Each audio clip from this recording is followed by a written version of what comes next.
When you think about your car, you probably think about the engine, the transmission, grease and gears, right? But what if I told you your car is actually more silicon and software than steel these days? We're going to pull back the curtain on this hidden world of computers that are literally powering the car you drive every single day. So here's what we've got on tap. First, we'll look at the hidden computers that are, well, everywhere. Then we'll peek inside their brains. After that, we'll dive into your car's nervous system, talk about the high-stakes complexity, the safety standards that are non-negotiable, and finally, what the future on wheels looks like. All right, let's jump right in. We're talking about the hidden computers all around us. And seriously, you might be shocked to find out just how much of our modern world is completely run by tech that you never even see. So, to get our minds warmed up, I've got a little riddle for you. What could your car, your coffee maker, and a hospital pacemaker possibly have in common?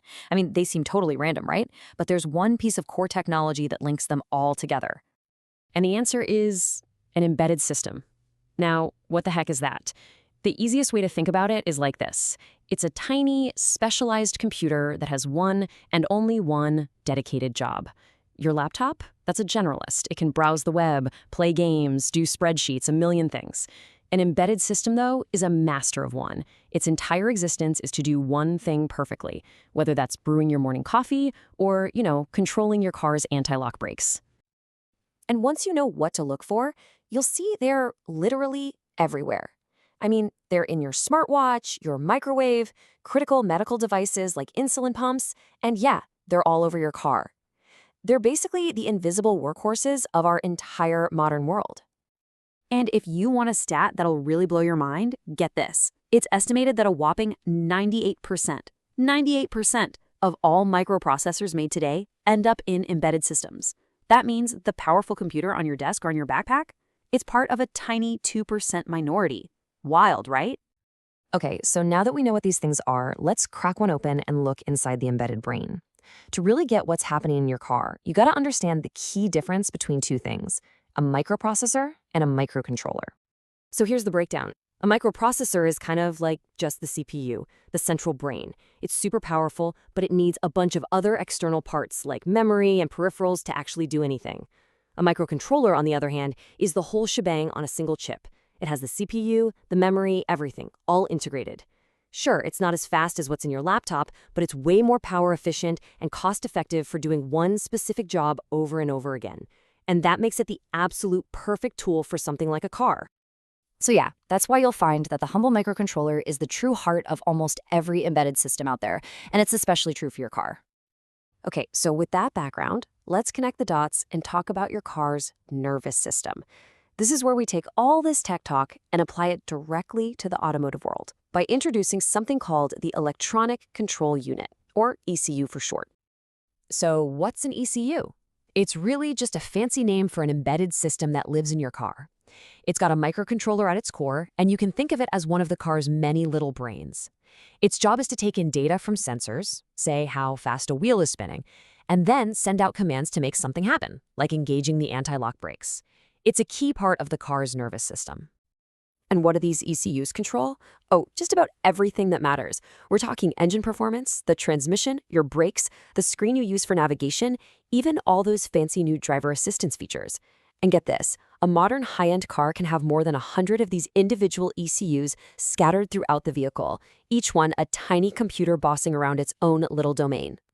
What's really fascinating, though, is seeing how this has all evolved over time. It used to be what's called a distributed architecture, a chaotic mess of up to 100 separate little brains all trying to work together. It was complex. Today, we've moved into a zonal architecture. Think of it like promoting managers. We have fewer, but much more powerful computers that control entire zones of the car, like the powertrain or the infotainment system. And where are we headed? To a fully centralized computer. Basically, one superbrain that runs the whole show, turning your car into a data center on wheels. But you knew there was a but coming, right? With all this insane computing power comes a huge, massive risk. Because what happens when millions of lines of code go wrong? And that brings us to the really high-stakes part of this conversation. Yeah, this quote from Ambient Technologies really nails it. An ECU controls critical vehicle systems, and any failure can have serious consequences. This isn't your phone's app crashing and you just have to restart it. This is a potential failure in your braking system at 70 miles an hour. The stakes are incredibly high. And just to give you a sense of the scale we're dealing with, a single modern ECU can have upwards of 10 million lines of software code.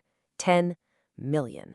Just try to imagine being an engineer responsible for making sure every single one of those lines is perfect. So, where do the failures come from? Well, almost always it boils down to human error somewhere along the line.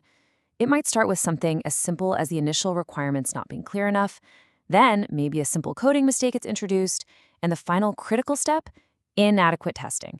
That's the classic scenario where everything works perfectly fine in the lab, but it fails spectacularly out on the real road in the real world. Okay, so if it's so complex and the stakes are so high, how on earth do engineers build systems we can actually trust with our lives? Well, that's where a very specific set of safety standards comes into play. The big one is called ISO 26262. You can think of it as the international rulebook for making sure the electronics in our cars are safe. And the key thing here is that it's not just a checklist you run at the very end. No, it's a rigorous process that governs the entire life cycle of a product, from the moment it's just an idea on a whiteboard all the way to production. The whole point is to design safety in and minimize risk from the very beginning. And a huge part of how it works is the system called ASIL, which stands for Automotive Safety Integrity Levels. It's basically a way to rank the risk. So a system failure that might just cause a minor inconvenience like your radio glitching, that gets a low ASIL level, maybe an A.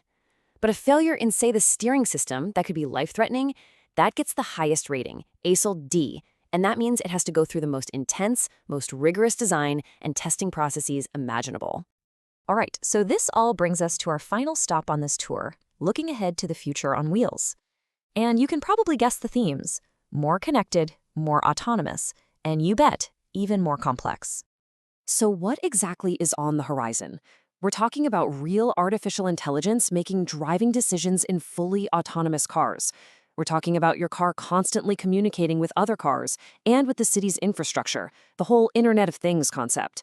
And we're talking about incredible amounts of data being processed right there in the vehicle for split-second reactions. Every single one of these incredible advances depends entirely on having powerful and, more importantly, safe and reliable embedded systems. And really, that's the main thing to take away from all of this. As our cars continue to transform into these supercomputers on wheels, those core principles of solid embedded design and strict functional safety standards like ISO 26222, they aren't just nice-to-haves. They are the absolute foundation. They're the bedrock on which this entire future of driving is being built. So I'll just leave you with this one question to chew on.